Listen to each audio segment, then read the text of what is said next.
Changa pecha kuti wanenge hada sombo mureketa rwako rudo ndiwe uno manfecha kana usingade kurora nofa chingokecha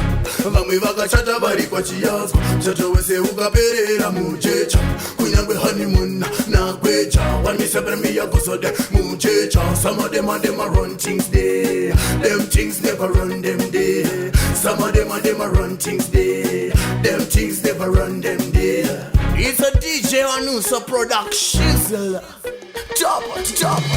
Senyi muchidi ndi murambe ingatagana na kupira kare senyi muchifunga rudo idambe hani bo murambe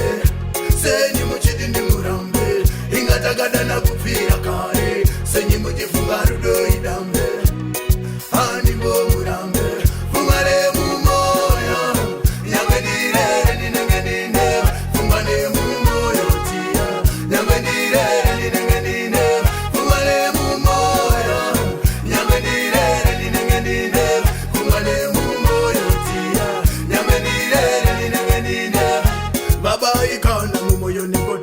wakagwenenzerwa nehurungudo kubvira pasi pasati parohwa nenyundo yakagara iriko nyayerudo zambiriringa munyemba mamwe mabudo vanoivhiringidza nyayerudo kubudiriro kune nyayerudo naichilanoigona nyayerudo kunyangwe jedijona munyayerudo tando patikona munyayerudo vazhinji vandikoniwa munyayerudo vazhinji vandikoniwa munyayerudo vazhinji vandikoniwa munyayerudo vazhinji vandikoniwa munyayerudo vazhinji vandikoniwa munyayerudo vazhinji vandikoniwa munyayerudo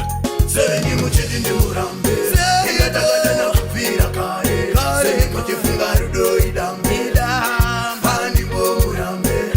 senyi muchidi ndi murambe ingatakadana kupfira kare senyi muchifunga rudo idambe hani bo murambe hani bo mare mumoyo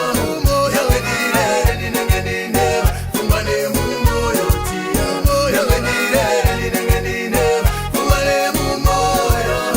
nyangedire ninengenine fumane mumoyo tia nyangedire ninengenine sure praise the Lord man najimre chingenada jumbo wacho chingenada DJ Anusa chingenada chapo chingenada holy man chingenada chapo chingenada holy man chingenada big it up chingenada big it up you let them fall